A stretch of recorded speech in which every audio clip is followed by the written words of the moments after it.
this board because I've heard some feelings are being passed around in class.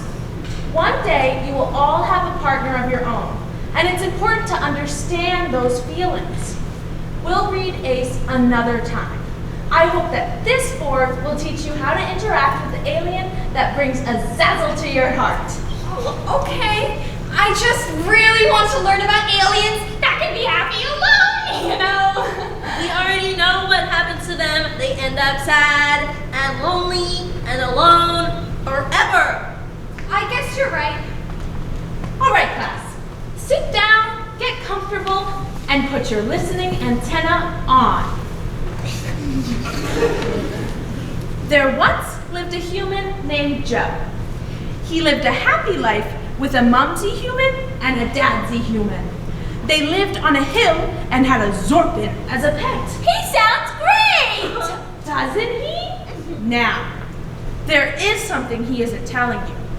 He had a secret. What is it? He was gay. Oh, what's so wrong about that? Oh, nothing. There's absolutely nothing wrong with it. He can like whoever he wants. Well, why was it a secret? Well, the humans were far less developed than us. I mean, they thought Disney World was a good idea. Anyways, when the humans were alive, they didn't know right from wrong. This caused them to be very hesitant to the idea of boys liking boys and girls liking girls.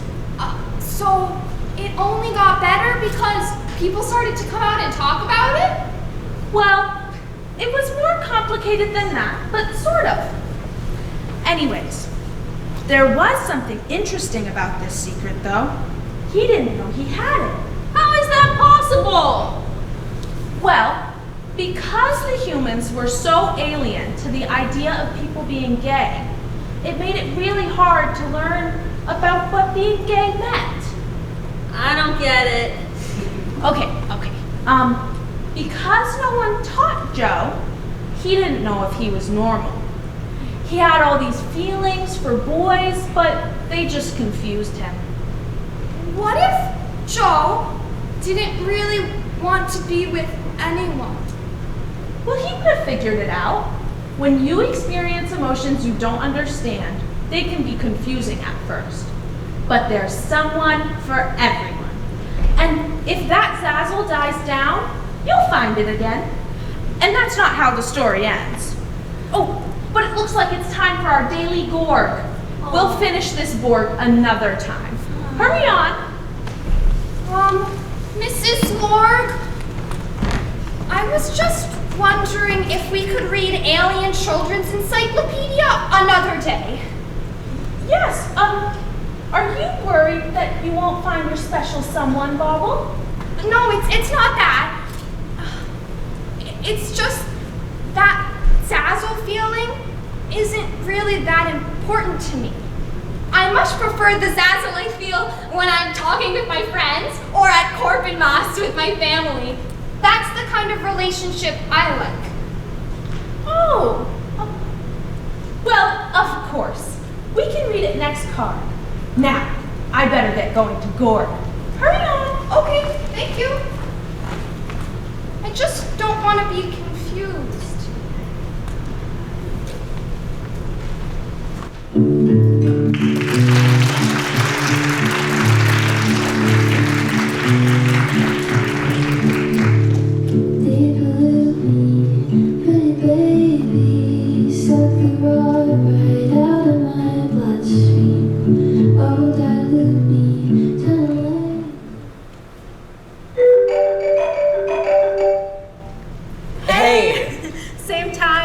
How's your day going?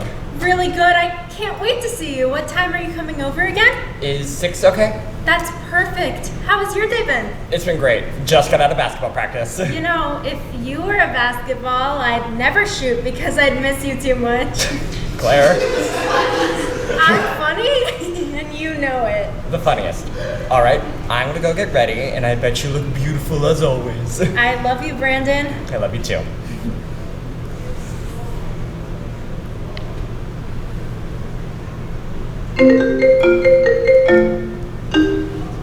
Yo, what's up, dude? What's up, Miles? Hey, you wanna get on the game? Me and the boys are hanging out. Damn, I can't tonight, I'm busy. Oh, you're hanging out with, Claire. Yeah, we're having dinner at her house. Oh, I see. Having dinner. Having dinner. Well, I'm making her my world famous chicken, so... Oh, yeah. Don't worry about it. I'll just tell the guys that you're, busy. I'm sure they'll understand. Yeah, that's enough. Oh, come on. You guys haven't even done it yet? I mean, no, we, Come on, man. It's not that big of a deal. Just give it a shot. I'm just waiting for the right moment. Don't get all sappy on me, man. Dude, we all know I can demolish you in 1-on-1, so let's not. Shut up. I just want... Just, if it goes in your favor, that's what I'm talking about, you know? You're insane. I'll catch you later. Alright, don't go too crazy, yeah? Should we?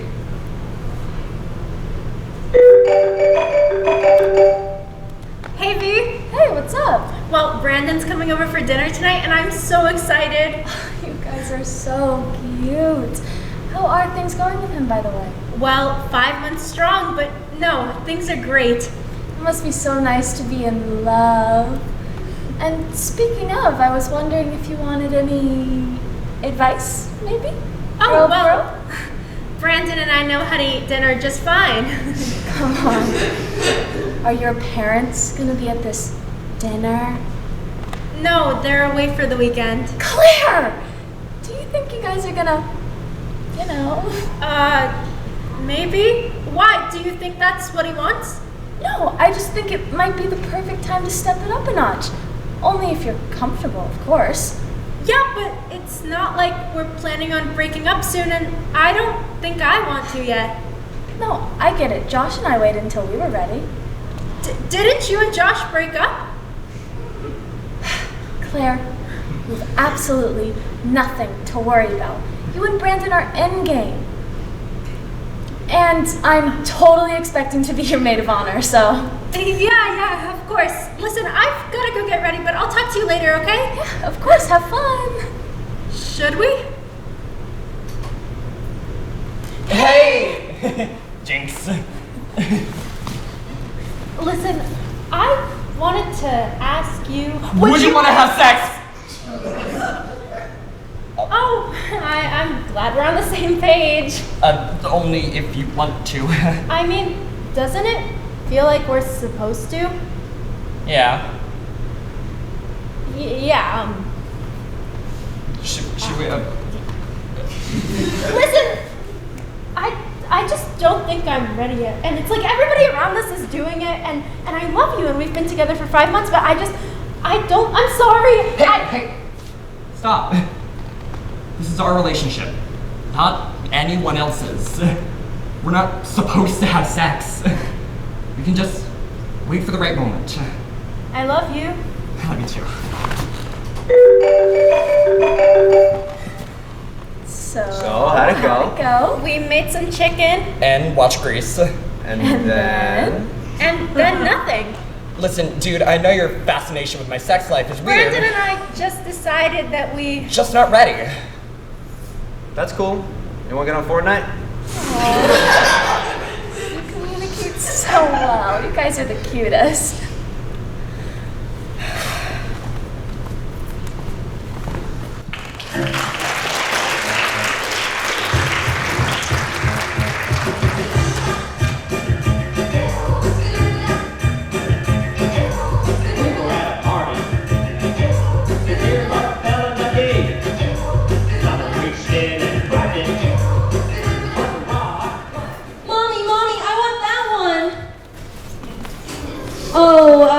Never mind.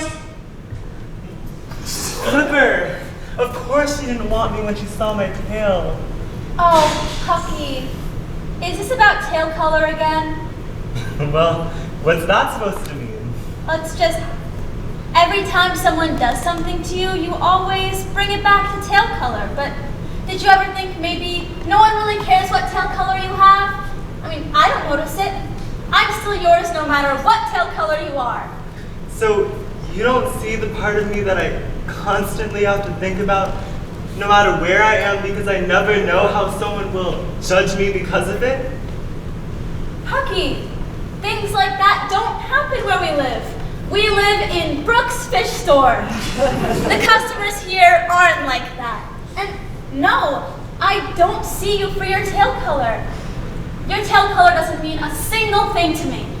You've never seen things like that in Brooks Fish Store because you have a green tail. Your privilege makes it so it'll never happen to you, and you'll never see it when it happens to me, but every time someone comes up to our tank, they say, "The green one's so pretty."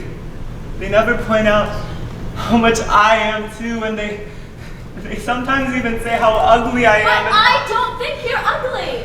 And who cares what the customers have to say anyways? Don't you want to stay here in this tank with me and never be bought anyways? I do, but if you don't see tail color, then you don't see me, and you don't see what I've been through, and you don't see what makes me me. Maybe you just don't understand. But I'm trying to. I love you. Maybe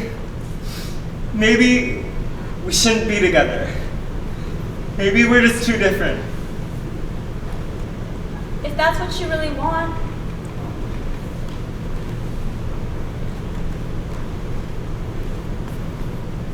Wait, Flipper, you don't see this part of me as much as you should, and you might never, but I still love you. I love you so much, and this doesn't change that. Just know that you have to start seeing my reality because things aren't as perfect as you think they are. Okay. I'm not sure if I completely understand, but I really will try. I'm so sorry that I'm not there yet. Thank you for sticking it out with me.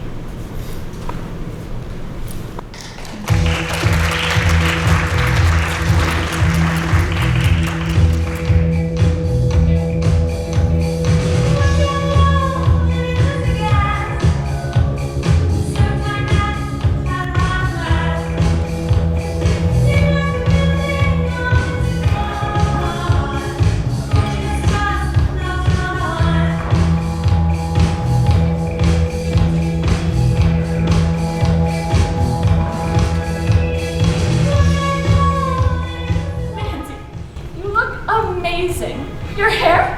Perfect. Your body? Perfect. Your outfit?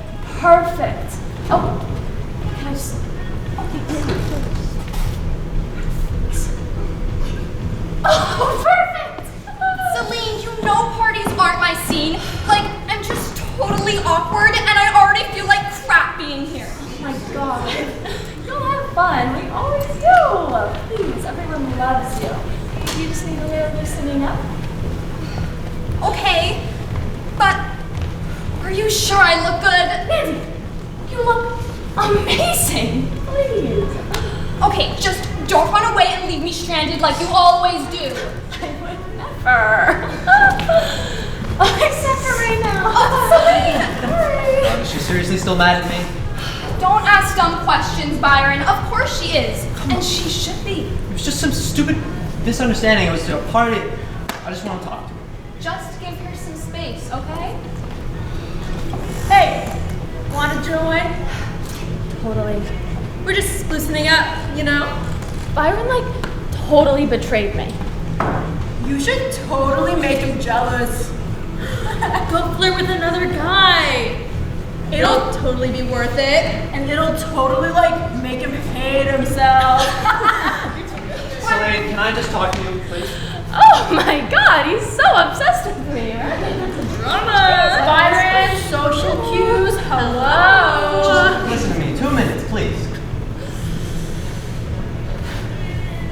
Dramatic. No, Sid, Jasmine, please stay with Mandy. Come on, just talk to him for a little bit. Don't make it bigger than it has to be. I got it all under control. Celine, come on. I didn't mean to... Hey, what's up, you guys? How you doing? Again, I did not need to do any. Of course not. You didn't need to. Totally. Not so good, I see. I'm gonna get a drink, babe. Celine, you're not being fair. If you could just. I'm not being fair? As if. God. Tyler, you look really comfortable. Mind if I join you? Sure, I guess so. Stop messing around. Please. Thanks. Monica did for me. Celine, you just. What happened, babe? They're just fighting again. Seems like they always are. Celine, stop. You always do this. You treat me like garbage and then you get upset when I'm tired of it. It was a stupid party. It was a mistake. It was just some party. You were ignoring me. I was upset, and you talked to some other girl? You were supposed to come ask me what's wrong. You told me to leave you alone. I talked to some other girl because it was a party and I was drunk and it wasn't even romantic at all. Do you even hear what you're saying right now? All right, I'm sorry. Whatever. Whatever. Okay, sure, fine. Whatever. Okay. Celine, come on. You're drunk. You're right. I am so drunk. I should definitely go home. Thanks, Byron. Mandy, we're leaving. Celine. Oh, I was just starting. Tell me when you get home. Fine.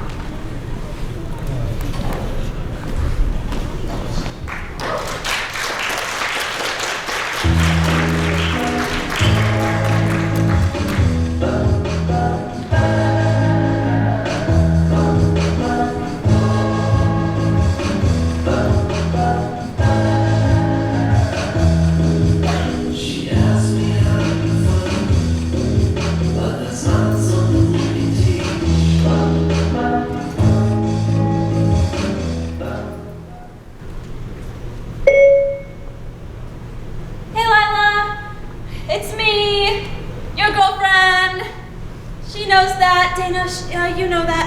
I'm so, okay.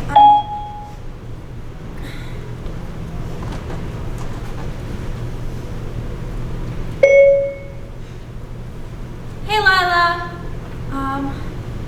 I need to tell you something, and I don't really know how to say it to your face, so I'm telling my phone instead.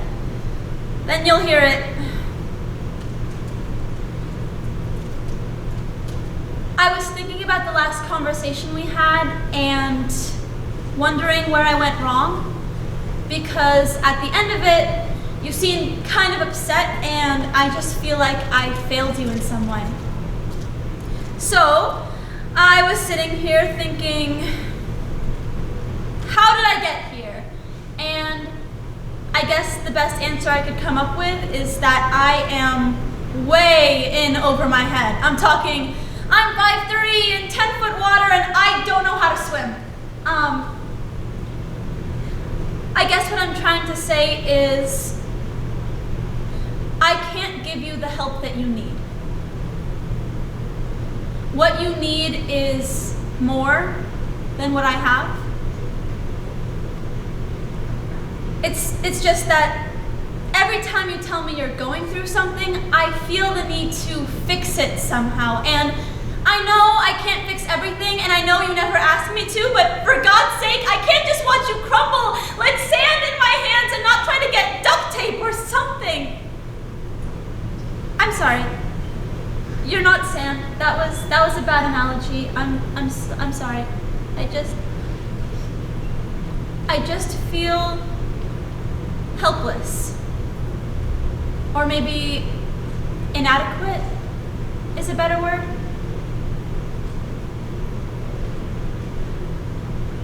I promised I wouldn't tell anyone, and I know it probably wouldn't do that much good even if I did. I mean, the guidance counselor can barely help me when I get in a stupid argument. I have no idea what they would do with this. I'm glad you trust me, and I am happy to talk and listen, but this has to go farther than me. Please, tell someone who can do something. Someone has to be able to do something, right? No.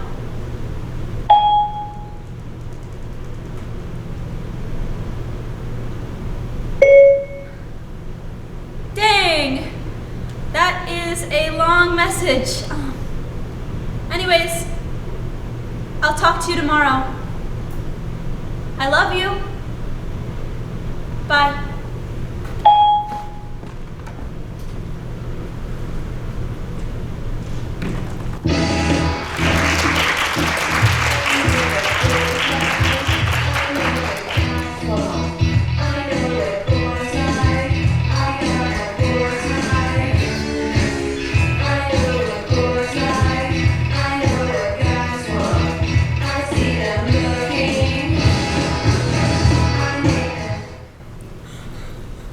Hello? Just breathe. Everything will be okay. Maybe he's calling to apologize. Shut up! You're the one that got us into this mess because you were so caught up in having a boyfriend. The whole thing was a bad idea. He was a bad idea. It's all our fault! We weren't enough and we will never be enough! Screw that, he's an asshole. Just talk to him. He's hurting. Maybe he needs our help. Let's just hear him out. No, I'm always happy to talk to you, but you and me, I don't trust you anymore. Not after what you did. After what you did. Oh, come on, say it as it is. Not after you cheated on me! If only we paid more attention to the signs, we could have prevented all of this. Stop! I don't want to think about it. Too many red flags. I just hope he's okay. He's okay? No, was he okay when he had his arm wrapped around her? When he was saying that we were telling him that we have 5 more chances that he doesn't... Okay? We didn't deserve this, you know? Not one bit. You know, I've got an essay to finish. Have a good night. Wait, what? No, get back on the phone. He needs us. We need him. We did what we had to do. What? We can't wait around for him to become a better person. He needs to do that on his own. No, but We did what's best for Eloise. We can get through this. Together. together.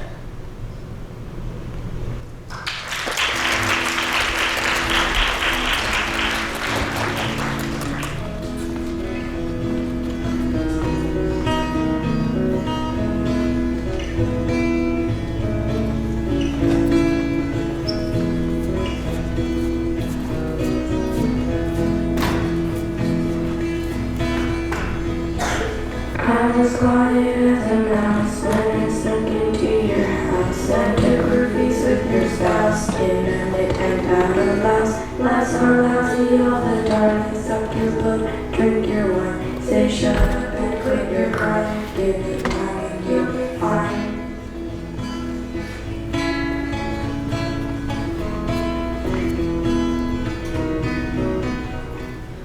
I'm often told I let people walk all over me, or you're such a pushover, that I'm a pushover, things like that.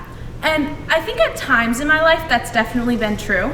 I'm worried about her. I mean, she'll do whatever Patrick wants.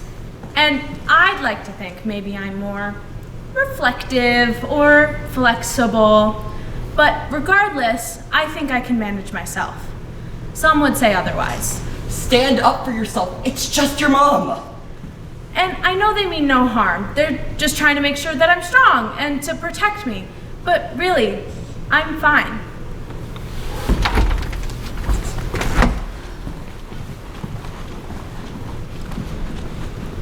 Are you sure Patrick is the friend you want over? Mom, he's already on his way. You said I could invite anyone for a sleepover, and of course I would choose my best friend of 5 years. Why don't you like him anyways?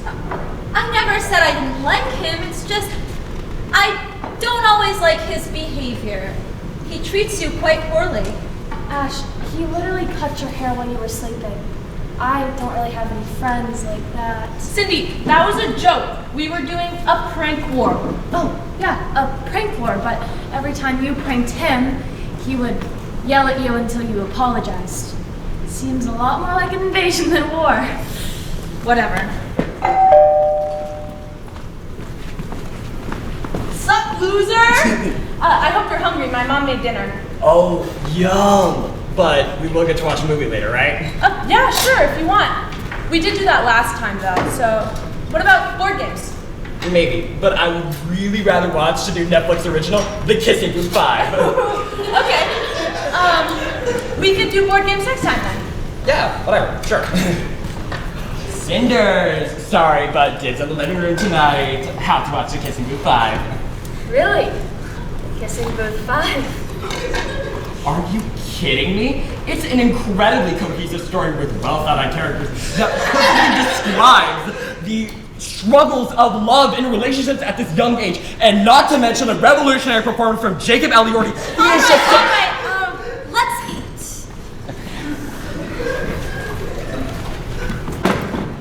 So, Patrick, how have you been recently? my mom just got me this new iPad. I have like so many games. It's so fun. Oh, did your birthday just pass? No. Why'd you ask? Just wondering the occasion for a gift is all. Mom, other moms get their kids stuff all the time. It's not that weird. So, got any hobbies? Talents, maybe? I know Ash just signed up for basketball. You signed up for basketball? Yeah, do you want to do it with me? Have you ever even played basketball? No, but they'll teach me. Well, tell me how that goes. I actually think Ash is going to do a great job. She's an amazing team player. I never said she wouldn't. I'm just surprised. It's an interesting thing to surprise you.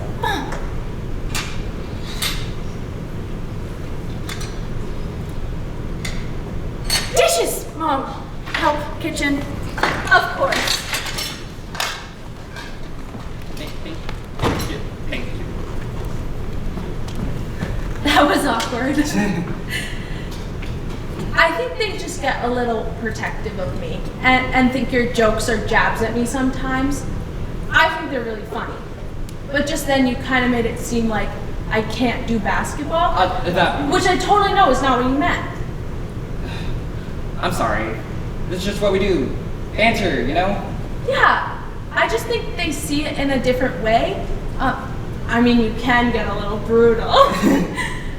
But I would always tell you if I think you crossed a line. And you would tell me, right? Yeah, of course. Okay, how about you go to the living room and set up the Kissing Booth 5? Okay, tell your mom thanks for dinner.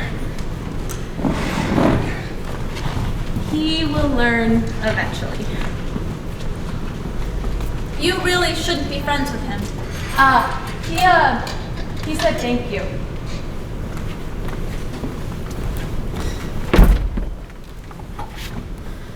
And maybe he is a bad friend, but it doesn't feel like it. It doesn't feel like I put his feelings before mine or I let him walk all over me. But it does feel like he needs me, and it does feel like we should be friends. So who's to say? He's a person that I love, and most importantly, I can manage myself.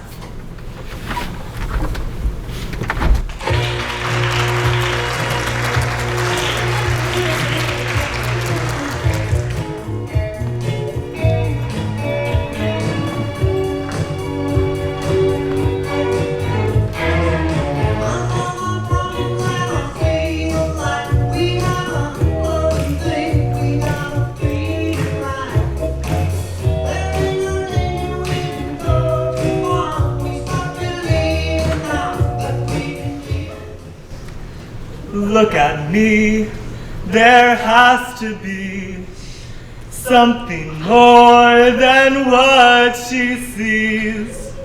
Wholesome and pure is what she adores.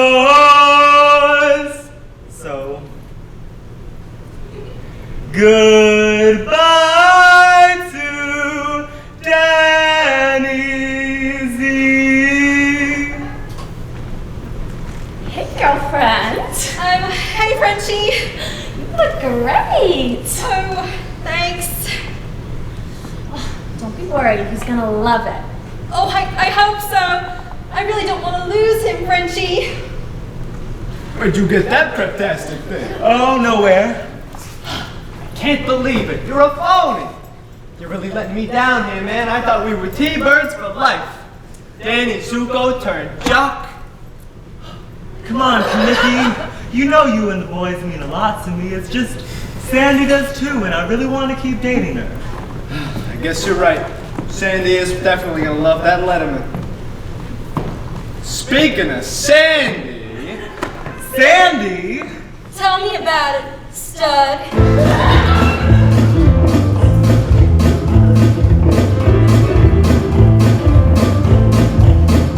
I got chills, they're multiplying, and I'm losing control. 'Cause the power you're supplying, it's electrifying. You better shape up, 'cause I need a man. And my heart is set on you. You better shape up. You better understand. Understand? To my heart, I must be true. Nothing left for me.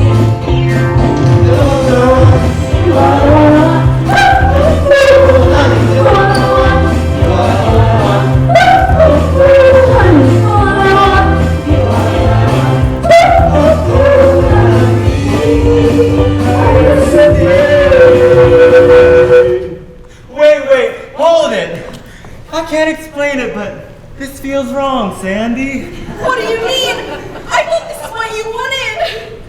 I don't know. I guess this wasn't the right way to do things.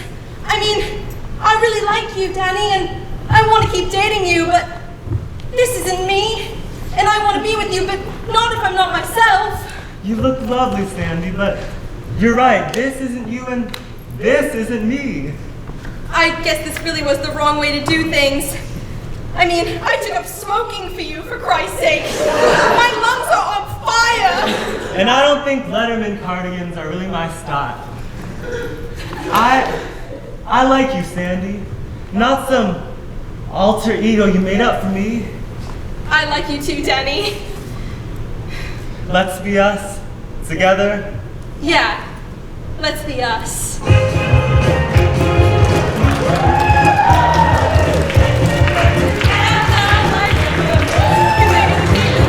We go together like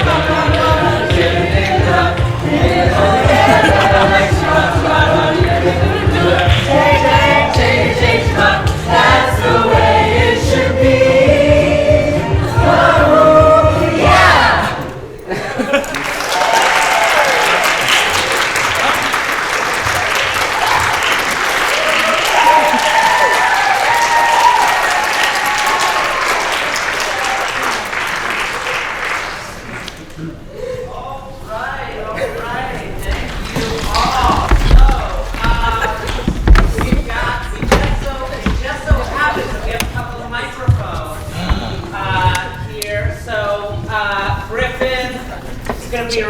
This side, and Agnes is going to be on this aisle. And if you have a question or a thought, you can feel free to raise your hand. We'll bring the mic around because some of you are sitting in back of others and facing the wrong direction, so we'll make sure that everyone gets heard. But the traditional question that we start our discussions off with is, were there any moments, scenes, characters, interactions that stood out to you, that either you're wrestling with, you're grappling with, really resonated with you? So we'll open it up there. We'll open it up there.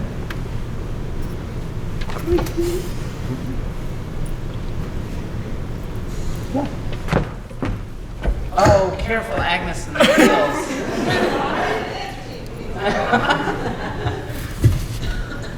So I just wanted to comment on the last thing with Grease, because Abby and I were watching some movies recently and like teen rom-coms, and we realized how like bad of an example most of them set. Like the whole Sandy thing, and then like we watched 13 Going on 30 and everybody was cheating on everybody, and just like the kind of normalized examples that teens are shown, and they're kind of told to accept it, and like that's what's cool because everything ends up okay in the end, but then in reality that doesn't always happen. So I thought that was interesting. Also, the singing was very good. Also, I'm going to turn that comment, thank you, Laura, for that, but I'm going to turn that back to you all in terms of what do you pay attention to for relationships, right? Like when you're thinking about healthy, positive relationships, or maybe not, but what do you look at when what are you influenced by? Where are you getting your information? Yeah.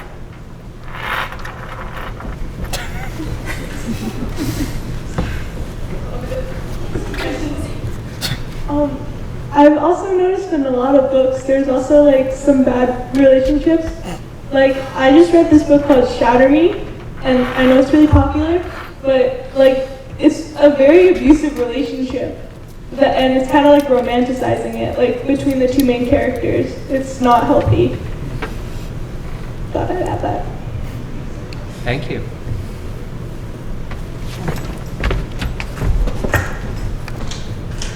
I guess to add on to that, I read a lot of books, and I've always read a lot of books, and I remember right as I was entering the YA genre, like that age range, I'm really thankful because I picked up this book called The Loneliest Girl in the Universe, and the whole purpose of that book is it's a girl who's never interacted with another person because she was born on a spaceship where all her parents were dead and already.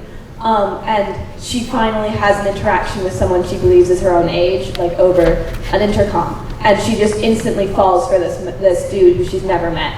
And everything turns out horribly because this isn't actually a nice dude at all. And I think that was such a nice, and I'm so glad that I got to read that before I read all of the really problematic representation of relationships in every other YA book. And I'm glad that there are some stories out there that highlight how the way everything is represented has so many problematic flaws in it. And yeah. Were any of you, when you were creating stuff, thinking about your influence, the particular influences? Thank you very much. When we were writing, we were given different prompts, but something that I was really drawn to was this idea of the media pushing these traditional relationships onto people, and I wrote a scene for a commercial for it. Didn't get in, but it's I'm not bitter about it.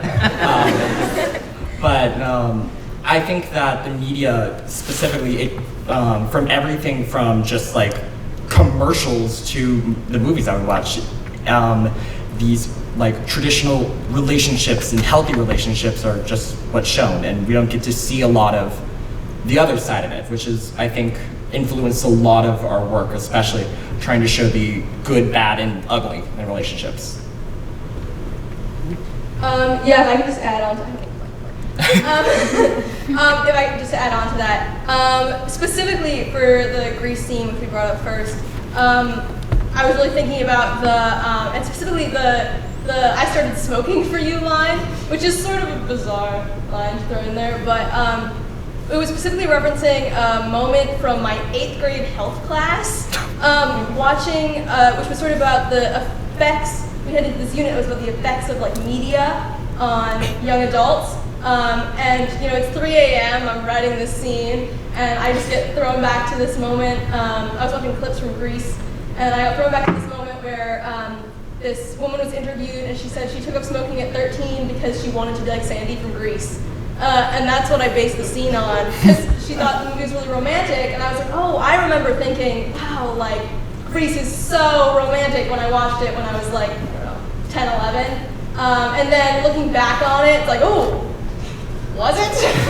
I'm not sure. So definitely like thinking about the influence of like romance in media on how we think about romance was a huge influence. And we talked about that a lot as a group when we were like creating the show, various scenes. Does anyone, by the way, we referenced, obviously, we saw scenes that were in, and Ian referenced a scene that was not in, but was created. Does anyone want to talk about the process of, for folks who have never been to a BETCo show before, what the process is? So we operate off of, I would say, it was about 3 months, or 2 months of scene writing. So every week or every 2 weeks we're given a prompt, and the prompt can be anything from write a scene that fits this specific mold. So we did one on the Rashomon effect, which is viewing, we interpreted it as viewing one moment through the lens of every character that is in that scene. So that's what the heaviest weight, which was Maya's scene, as well as Maya, Maggie, and Ian, about Maya's friend. It was originally taking on the various perspectives of each character in that scene, and that's still in there in the beginning. And so we would spend about a week and a half to 2 weeks maximum writing each our own scenes or group scenes about and following these topics or prompts. And so we do that and then repeat. This time we did about 3 group scenes and 3 individual scenes each. And we had about like 30 scenes to choose from? 40 to 45 this time? Jesus. Yeah. So it's a machine.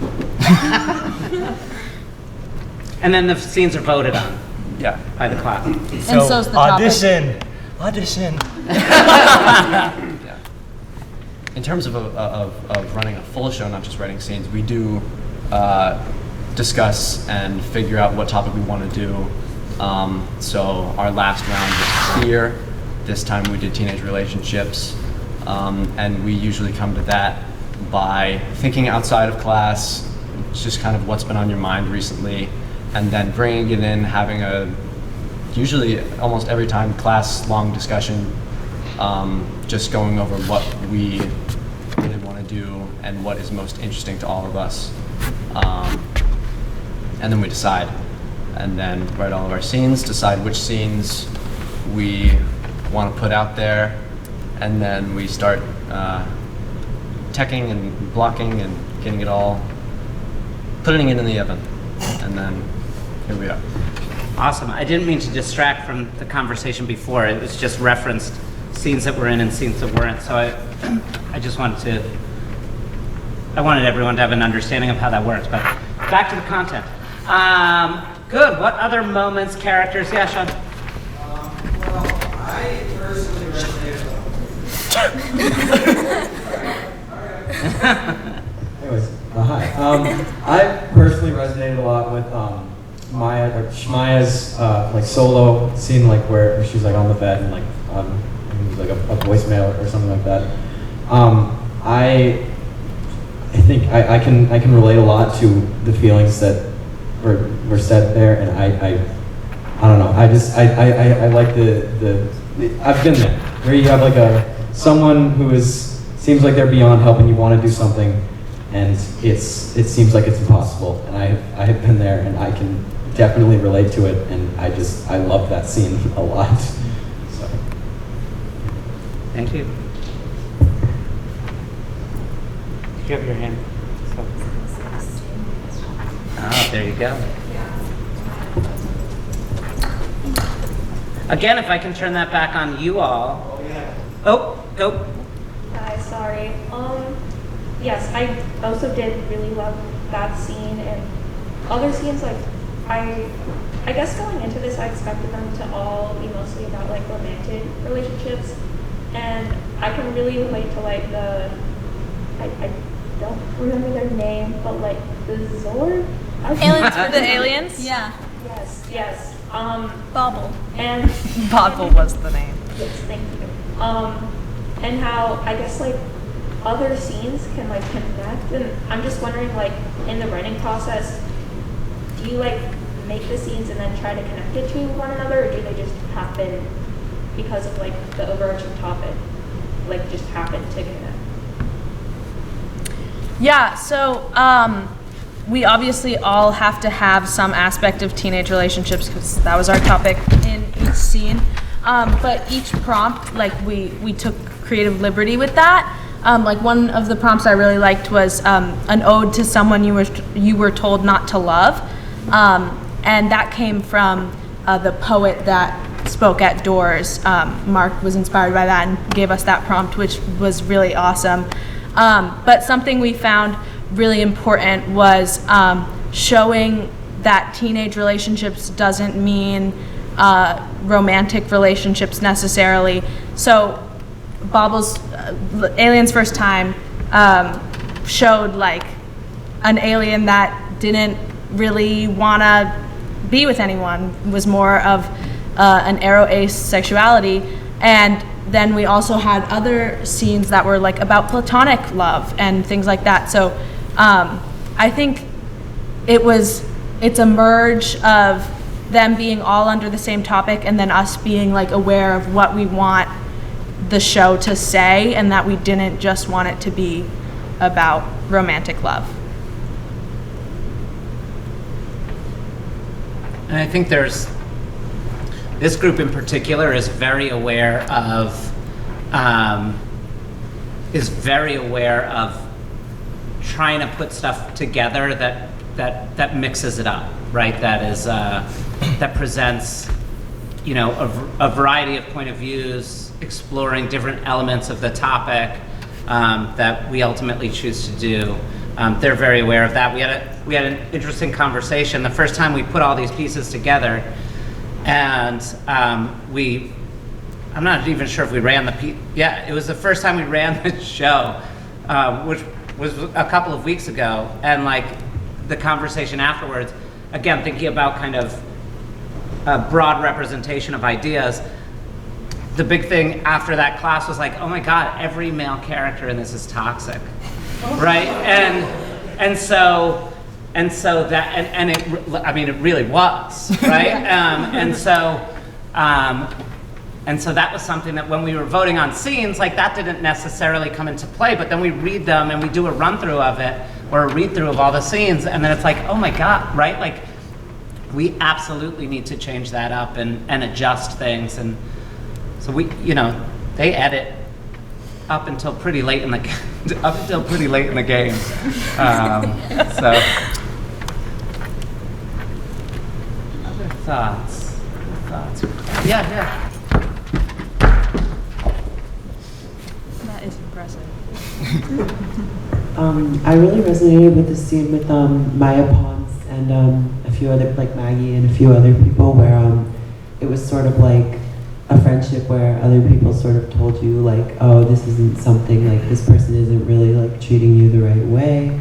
I thought that was like really interesting, because I think in friendships there's a lot of nuance about that kind of thing. Like it's sort of hard to measure whether, when you're joking with somebody in a friendship, it can be really hard to measure whether that is one-sided or it's both-sided, or do you feel like you're being like targeted unfairly by this person, or is it just like a joke? And I think especially at this age, it can be hard to tell the difference. So I feel like that skit did a really good job kind of capturing that idea. Thank you. Yeah. I'm glad that you brought that up. I really love that scene. I think when you're in the writing process of any scene, I think that this was an individual written scene. It was actually the ode to... Oh, yeah. Yeah. In the writing process, I think, so we all have to come up with POVs, which is basically like the message that we're trying to convey with our scene. So that's like our, POV, point of view.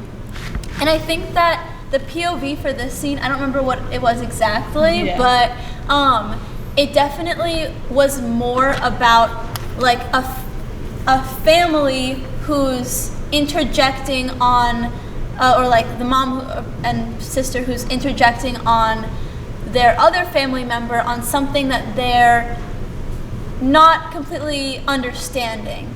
And what I loved about that scene was that for me, at like playing the mom character, I totally saw where the mom was coming from, and I totally saw where the sister was coming from in terms of like from the outside. This looks really bad. This looks like a bad friendship. You should get out of it.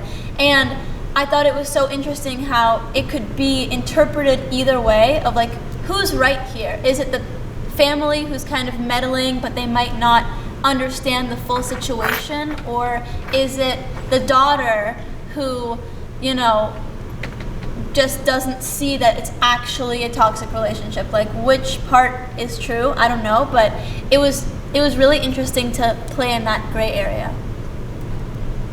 I think one of the interesting things, and Louisa will wrap it up with, no pressure.